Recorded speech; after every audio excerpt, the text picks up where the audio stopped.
Hi, my name is Chris. I'm an artist, and like every other artist, I have a clear vision. Let's just say that I see things differently. As a photographer, I'm primarily communicating with the world and with the people around me. Now, over the past decades, cameras became faster, better, sharper, and more sophisticated. But what if I want to go back to the roots, the simplicity of capturing a moment, telling a story with one frame, speaking 1,000 words with a photo?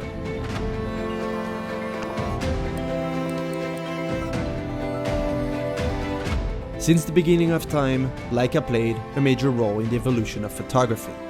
They brought us wonders that allowed us to record history, capture happiness, sorrow, joy, to express ourselves. And they have been true to their vision from day one.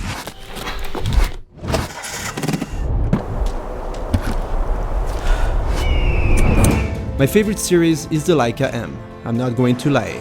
It is a tool that makes you think, it makes you a better photographer, that gives you the chance to make a difference. And today, the tradition goes on.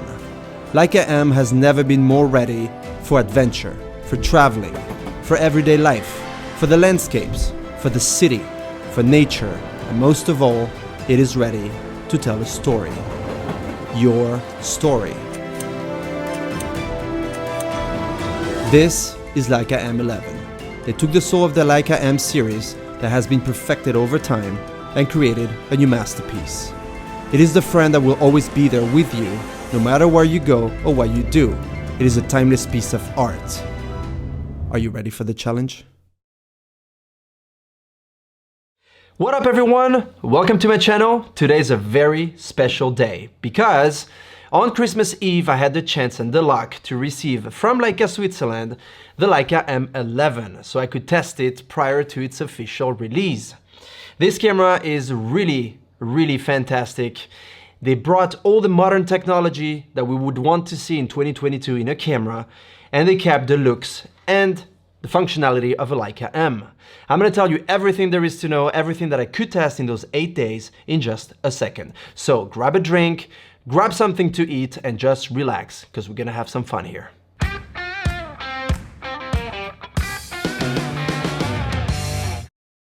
This now has a multi-resolution BSI CMOS sensor, which means that you can shoot in 60 megapixels, 36 megapixels, and 18 megapixels, your DNG files. So let's say you want to go out for some leisure time, some casual outing with your family, with your kids, and you don't need to shoot necessarily 60 megapixel RAW files because that's going to be heavy, it's going to be massive, and it's going to take a lot of storage on your computer. So what you do in that case is you choose a lower resolution for your DNG files, such as, for example, 18 megapixels, which is what we used to get for the Leica M9. That way you can, for example, shoot high resolution JPEG and use the JPEG straight out of the camera and have a lower resolution DNG file as a backup. If you, for example, need to play around a little bit with the dynamic range or you need to do some extra editing on some photos, you can do so. So this is a great feature that I think is very welcome to this new camera because, well, it gives you the flexibility to do whatever you want. The ISO dial goes now to 64 as its minimum versus 200 on the previous models, and it goes all the way up to 50,000 ISO. I don't know why somebody would need 50,000 ISO on the Leica M camera, but if you do, it's there. The sensor has a new filter color technology, which basically gives you, in turn, better colors straight out of the camera, a better color science, and it looks overall better. A major change that made a huge difference to me is the capacity of the battery, which retains 64% more juice than the previous batteries. So it is way more powerful. I mean, if you think about it for a second, 64% more juice is a lot in the battery, which is basically the same size as the previous one. And you now have a direct access to it. You heard me right, there's no more bottom plate. That is great. You literally press here, pull it out, and you have your battery ready to charge. That is similar to the Leica SL2, SL2S, and Q2. And that is just amazing. Thanks Leica, thanks a lot, because this is exactly what we wanted to have on this new Leica M11. This brings me to the next point, USB-C. The USB-C can be used either for data transfer or for battery charging. You have it down here, right in the bottom. It's unobtrusive, it doesn't bother anyone, and it is really amazing. Because previously you had to pull out your SD card And by the way, this camera now has 64 gigs of internal storage. So even if you forget your SD card, let's say, you can still record your photos on the camera. And since you can choose the resolution, you could shoot in 18 megapixels DNG, and off you go. So you have a lot of room for a lot of photos. This camera has an intelligent multi-exposure metering, which basically means that it can detect when there is a very contrasty scene with lots of highlights and lots of shadows, and it does a better job at detecting that for you and giving you the right and proper exposure with the meter.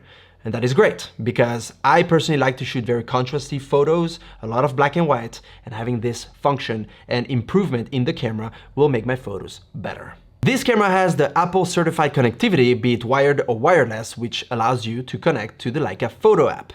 Unfortunately, I could not test this feature because at the time of this recording, the software of the Photo Leica app did not have the Leica M11 since it was not announced yet. But basically, you can take selfies like this with the Leica M, which is great. You can take group shots, you can take long exposures, and so on and so forth. And you can also see the photos that you shot throughout the day, which can be great for a camera that is manual focus only to make sure that you nailed the focus. This camera has 5 film styles: standard, vivid, natural, black and white monochrome standard, and black and white monochrome high contrast. I'm gonna show you now some JPEG photos straight out of the camera with the same framing. So I put this camera on a tripod so you can see how each of these styles look.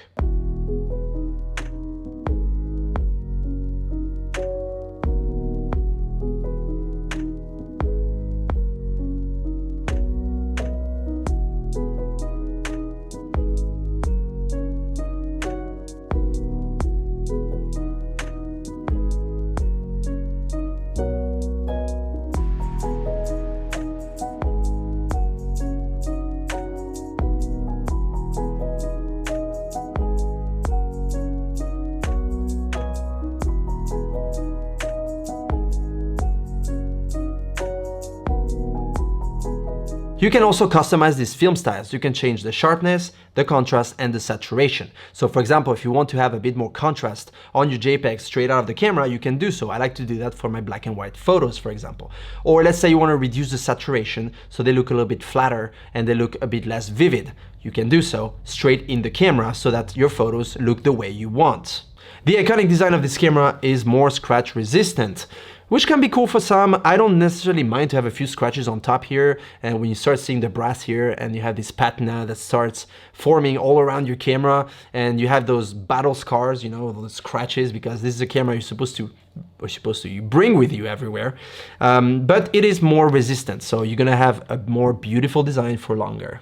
Leica claims that it has a clear display, and I think it does. I personally notice a difference. It looks very similar to the SL2 and the Q2. In fact, it's probably the same. You have the same quick menu on it, which is very useful to put the functions that you use the most.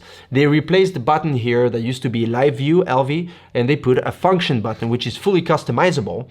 So you can put whatever you want on that one. Right now I have live view, so it doesn't change much. But if you like to have anything else, you can do so. And on top here, right here, do you remember maybe on the Leica M240, there used to be a record button here for video?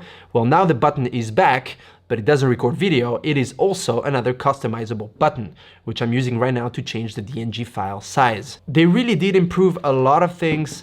It is touchscreen, very responsive to flick through your photos, pinch to zoom in, zoom out, and overall, it is really, really workable. I asked Leica to send me a Summicron 35mm APO, the reason being that I like the wider frame of view compared to a 50, for example, which is better for portraits, but I like to use a 35 mainly for street photography and for pretty much everyday life, so that is the lens that I've used here. So what's my final word about this M11?